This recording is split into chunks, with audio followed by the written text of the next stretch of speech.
this lecture, the major segments of a scientific research paper will be described, followed by an outline of the somewhat involved process for writing and rewriting research papers. Suggestions for selecting an appropriate title, determining author order, and constructing an abstract are provided. The body of a paper, which will be described in some detail, includes an introduction, equipment and procedures, results, discussion, and conclusions. These sections of the paper state why the research was done, how it was carried out, and what the results and implications are. Following the body of the paper are the acknowledgments and references. These sections recognize the work done by others that contribute to the research. Once the text, along with its associated pictures and tables, has been drafted, a series of reviews improve the paper. These reviews usually shorten the paper by removing superfluous material, making the paper more specific, and refine the wording and format of the paper. After a final check for proper grammar and punctuation, the paper is sent to external reviewers who provide a fresh set of eyes to catch lingering errors, which may in some case require major revisions to the paper. With these changes made, the paper is submitted to the journal for publication.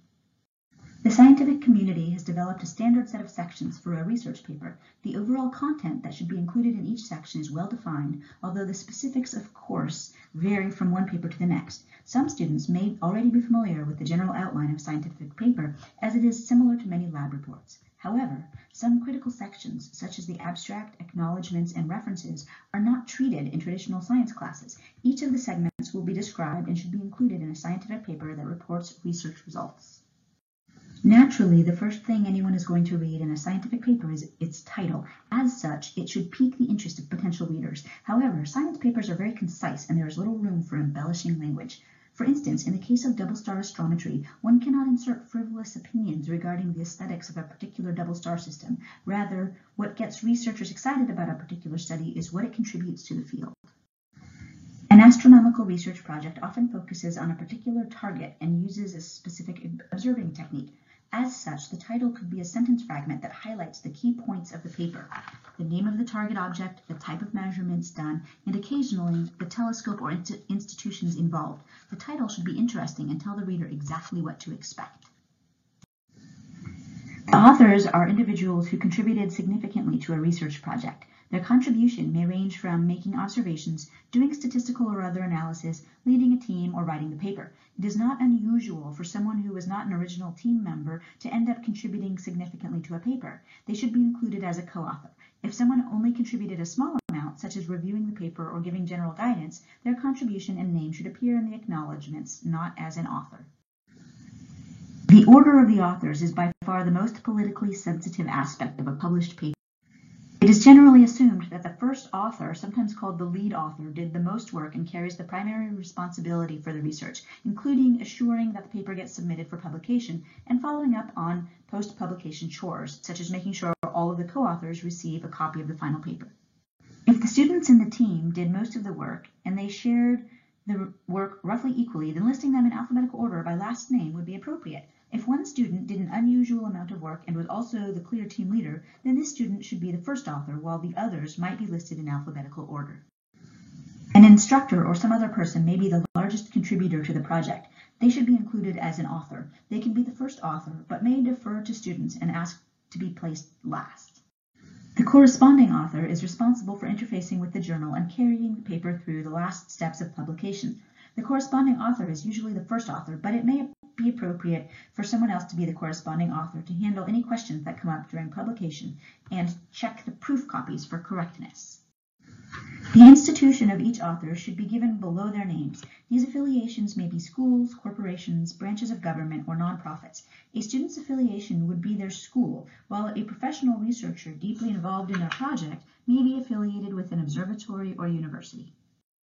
The abstract is the most often read part of a science paper, as it summarizes most of the critical questions a researcher would ask. What was being studied? Why is this research important? Who did it and how was it done? What were the results? The abstract is almost always written last because it addresses all of the key points of the paper, including abbreviated results and conclusions. Some students may be surprised that in science, the story's plot is given away before the body of the paper even begins. The abstract is there to save researchers time skim reading an entire paper to see if it is relevant to their own research. The title may intrigue them, but the abstract ensures that the paper will be of use to them. The abstract should be brief. Typically, a journal will limit the abstract to 250 words. Briefer is better. The introduction describes who carried out the project and why this particular project was done. The introduction usually places the current research in a historical context, describing, in the case of double star observations, for instance, who discovered the double star. The introduction should tell the reader how this research project will contribute to the field. There should be references to work others have done in the past that set the stage for the present study. The most important part of the introduction, though, is the enumeration of specific scientific research goals. Occasionally, a paper will have a specific hypothesis to test, although this is unusual for an observational paper. In laboratory experiments, such as in chemistry, the next section of the scientific research paper is often called Materials and Methods. For astronomical research, this would rarely be appropriate, so a section title of Equipment and Procedures or something similar is more fitting. The Equipment and Procedures portion of the paper consists of two distinct sections. First, all of the tools used in the project should be described. This typically includes the telescopes and the eyepieces or camera used to make the observations, as well as the location and dates that the observations were made. The software used to control the telescope and camera and to reduce the data should be credited here as well. Anything used that does not significantly contribute to the procedure should be left out, such as LED lights and warm clothing. Second, the methods of data collection, reduction, and calibration should be outlined in enough detail that someone with a basic knowledge of telescope and eyepiece or camera operation could replicate the observations. For example, if a CCD camera was used to make astrometric measurements of double stars, the procedure's description can skip the steps of camera installation, but need to describe the measurement procedures. Professional researchers may just name standard techniques and give a citation. In contrast, student papers may want to describe some basic principles behind the procedures. For instance, subtracting darks or rotating an eyepiece might be explained. Giving reasons why a particular technique is used increases the readability of this section. It is sometimes appropriate to describe the statistical analyses used. In terms of the length of the text, the results section is often the shortest segment of a scientific paper. It may be tempting to begin interpreting the results in this section, but this section only contains the measurements themselves and perhaps some accounting of their accuracy and/or precision. Raw data should not be included. The results typically include tables, images, or light curves. The means, standard deviations, and standard errors of the mean are often given for observational data. Ultimately, the content of the discussion section depends entirely on the research question at hand. The discussion section focuses on answering the research question. In the discussion section, comparisons may be made between the present study and past observations. Here, the authors may wish to establish trends in the data or identify deviations. The last part of the paper's body is the conclusion. The conclusion relates the results and discussion back to the goals stated in the introduction. One rule for reviewing a paper is to read the introduction and conclusion and see if they mirror each other or not. If the conclusions do not address the issues brought up in the introduction, then one or the other part of the paper should be amended. A vital aspect of the conclusions is to avoid introducing any new information or reasoning. However, an exception is future research possibilities. These potential areas of research should be specific rather than a general statement such as, "This double star needs more follow-up observations." While the other sections of the paper are very straightforward, facts-only material, the acknowledgments section offers the opportunity to be slightly less formal in style. It is appropriate to thank those who contributed to the project who are not an author. Authors, obviously, shouldn't thank themselves. Anyone who reviewed the paper should be included along with any advisors. Most importantly, any person or organization that supplied funding, materials, or facilities needs to be recognized. Any source material regarding background, methodology, or analyses should receive a proper citation in the text. Typically, this is the author or authors' last names and year of publication. If there are more than two authors, usually only the first author is cited along with et al. The details of the paper cited in the text are provided in the references at the end of the paper. Typically, these include the author's publication date, title of paper or chapter, title of book or journal, volume number, and first page number. We have developed a reference format for students to use that suffices for direct submission to some journals. Some reformatting may be necessary for other journals. References are usually listed alphabetically by the first author's last name. No references should be listed if they are not cited in the paper, and vice versa. There must be an exact one-to-one correspondence between citations in the text and references listed at the end of the paper. Cross-check this to make sure this is the case. Now that we are familiar with the overall outline of a scientific paper and what is contained in each section, how should a team go about writing the paper? There are several specific steps that can be taken to organize the writing process. These are dividing up and doing the work, preparing pictures and tables, sending the paper out for external expert review, submission of the paper to a journal for publication. Students in the Astronomy Research Seminar work in teams, and naturally some team members will be more gifted in writing than others. While the many portions of a scientific research paper may appear rather daunting to an individual student, especially in a one-semester seminar, a group of students can divide the work such that each team member only contributes to one or two sections. The paper writing should begin early in the course, even before the observations have been made. After all, the goals and procedures are known and can be modified later on if needed. That way, the introduction and equipment and procedures are drafted early on. Once all of the sections have been written, the sections can be pieced together to create a unified paper. The team should then work through the paper, first at the macroscopic level, ensuring a logical flow, cutting superfluous information, adding important material, and setting the appropriate tone.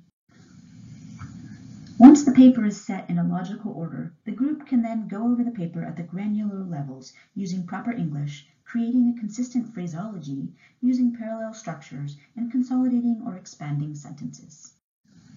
One way to make a paper more accessible to the average reader is to add pictures of the researchers in action. The first page in a student paper can include a picture of the entire group, perhaps surrounding the telescope used to make observations, or working on laptops doing analysis, or just standing together in a group photograph.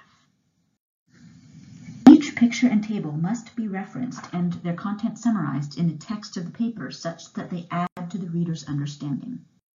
Pictures and tables must have captions stating what they are.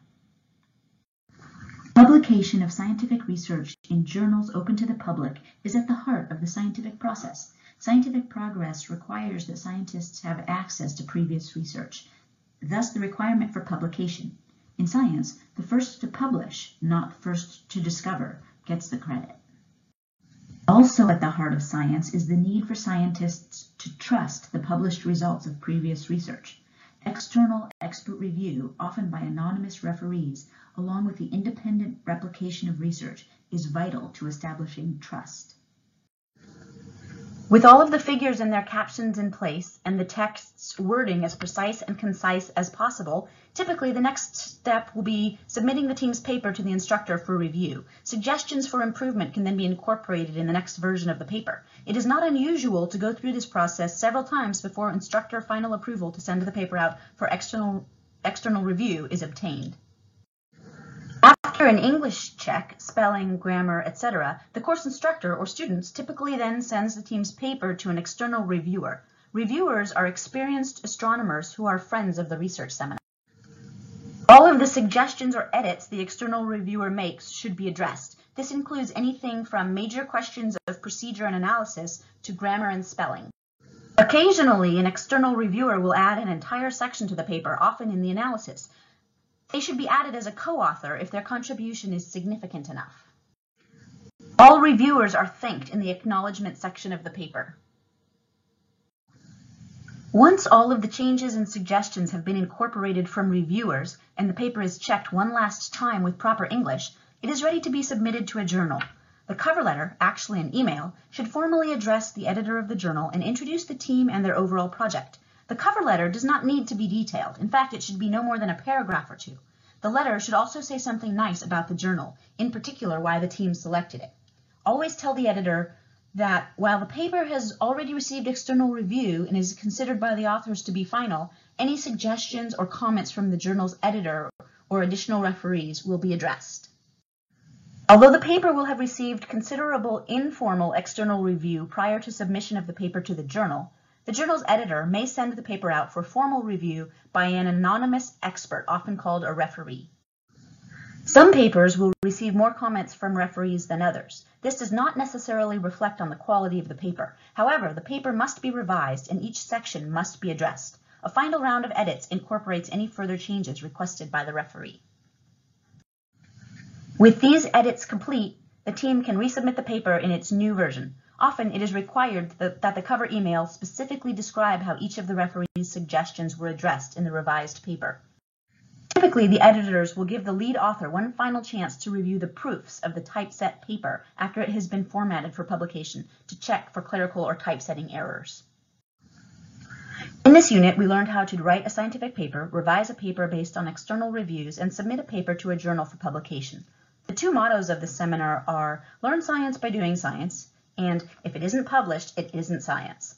Many undergraduate students can and should do scientific research and publish their projects in scientific journals. Doing so will not only advance scientific knowledge, but will advance their careers.